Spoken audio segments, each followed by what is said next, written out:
तेव्हा तशी. म्हणजे कशी? साडी हा प्रत्येक तीचा अत्यंत जिव्हाळ्याचा विषय, आवडीचा विषय. आणि त्यातून जर ती साडी तिच्या प्रिय व्यक्तीने तिला दिलेली असेल, मग तर त्या साडीची बातच काही और. अशाच आशयाची एक सुंदर रोमॅन्टिक अशी कविता कवयित्री रमा नामजोशी यांनी लिहिलेली आहे. ऐकूया, तू दिलेली साडी. कवयित्री रमा नामजोशी. वाचक स्वर स्मिता सैंदानकर. तू दिलेली साडी मी नेसावी कधीतरी, ही तुझी इच्छा होती. तू दिलेली साडी मी नेसावी कधीतरी, ही तुझी इच्छा होती, आणि तीही मित्रमंडळींच्या मैफिलीत. कधीच आवडीने साडी न नेसणारी मी त्या दिवशी नेसले मात्र. तिथे पाऊल टाकताच पहिला प्रश्न तूच विचारावस, आज काही विशेष, चक्क साडी? मी भावरलेली वेळ सावरून घेत म्हणाले, हो आवडली म्हणून घेतली विकत. चहूबाजूंनी प्रश्नांची रास, मित्रमंडळींचे वेगवेगळे अंदाज.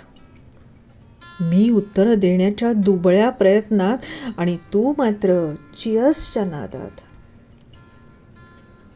काहीतरी द्यायच्या निमित्तानं गाठलंच तुला अगदी एकांतात. शब्द सापडेनात, पण डोळ्यांनी विचारलेच प्रश्न साथ. दिलखुलासपणे म्हणालास तू, सांगू का? थांब आत्ताच सांगतो सर्वांना. दिलखुलासपणे म्हणालास तू, सांगू का? थांब आत्ताच सांगतो सर्वांना. ऐका रे मित्रांनो. मी विलक्षण गोंधळले, नजर पार भुईवर आणि शब्द आदळले कानावर. आज सई जी साडी नेसली आहे. सगळ्यांच्या नजरा माझ्यावर.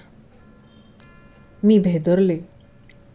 ती साडी मला विलक्षण आवडली आहे. सगळे हसून बेभान, आणि पुन्हा पार्टीला उधाण. मी समजायचं ते समजले. तू राखून ठेवलेली वाईन हळुवार संपवू लागले.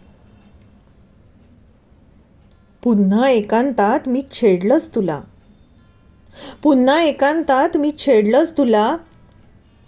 असं जमत नसतं सगळ्यांसमोर सगळं बोलणं. तू मग म्हणालास, तुला मात्र सहज जमतं असं आरस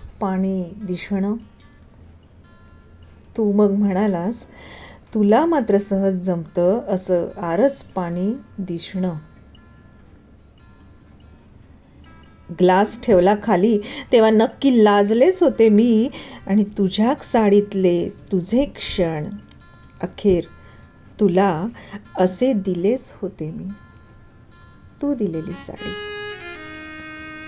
कवयित्री रमा नामजोशी. वाचक स्वर स्मिता सैंदानकर.